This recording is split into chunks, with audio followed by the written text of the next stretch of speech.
UFC 299 is on the horizon, and with that we're going to see the first title defence of Sean O'Malley's career.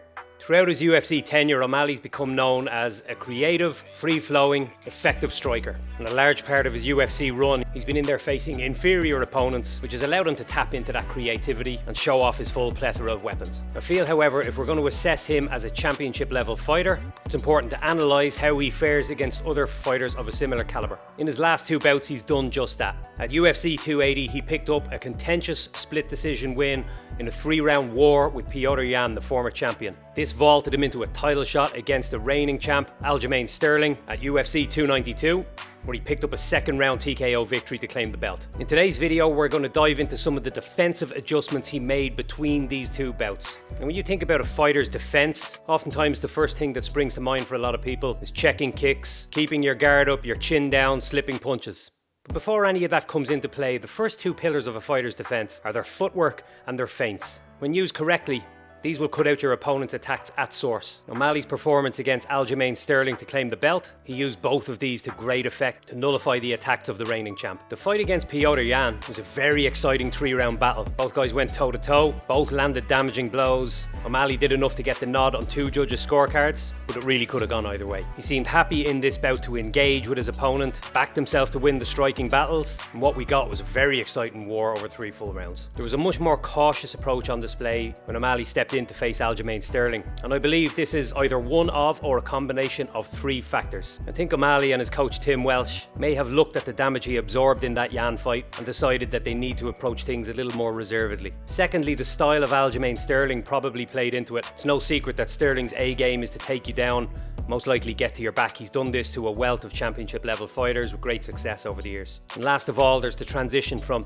fighting for 3 rounds to fighting for 5 rounds. You simply can't do both at the exact same pace. What we got was a much more cautious, tentative approach from O'Malley in round 1. Now, the first round of that championship fight with Sterling may have seemed somewhat non-eventful to the naked eye. It was very cat and mouse, very cagey. There wasn't a lot of effective strikes landed, and to the casual eye it might look like nothing really happened, but that couldn't be further from the truth. This is a fantastic round to help us analyse the footwork, the angles and the feints from Sean O'Malley. We can see Sterling's approach from the get-go is to pressure O'Malley. What he most likely wants to do is drive him back to the fence and work for the takedown from there. You can watch O'Malley's footwork in this situation. He doesn't stay in one stance. He uses those half steps to switch seamlessly from southpaw to orthodox, constantly moving his head off the centre line. This makes it much more difficult for a wrestler to snatch up that single leg. O'Malley's always been very effective striking out of both stances, great weight distribution, and this helps him remain elusive. After a brief feeling out period, O'Malley begins to use feints to wrestle back control of the octagon. Feints are a great way to switch your opponent's focus from what am I about to do to this guy to what is he about to do to me. They can freeze your opponent in his tracks. So instantly, without landing any strikes, O'Malley now has Sterling reacting instead of being proactive. Now, a feint becomes much more effective if you've already landed the strike and then you feint it. If somebody gets hit, they're more likely to bite when you feint that shot again. The front kick lands for O'Malley, and then when he feints again, we can see Sterling bite. Sterling's no longer thinking about pressing O'Malley to the fence. He's now reacting to everything O'Malley does. Again, O'Malley doesn't move back in a straight line. Watch how he drops out, squares up his feet and uses this lateral basketball shuffle. O'Malley feels his back getting close to the fence here and he uses a beautiful double feint. Left hand and a kick, and in an instant they're back out in the centre. He continues to use feints to push Aljamain Sterling onto the defensive. Here's a great example of an effective strike making the subsequent feints work even better. Sterling begins to really bite. We can see here as Sterling begins to initiate an attack, feint from O'Malley stops him in his tracks. There's an interesting turn of events late in the round. O'Malley's left-right movement becomes cyclical and repetitive. Sterling's able to get a read on it and he's able to catch that right hip and get O'Malley to the fence. Now, unfortunately for him, the clock runs out before he can complete the takedown or do any real damage. But going back to his corner, that will certainly have filled him up with some confidence that he can get to the hips of O'Malley and can get a hold of him. The body language and general mood in the Sterling corner between rounds was interesting. Coach Ray Longo calls for more pressure. We can see the approach has changed in Sterling at the start of the second round. He's now hunting that takedown even more aggressively. We can tell this because he's dropping his level. He does get his hands on O'Malley due to a slip, but O'Malley's able to defend and escape.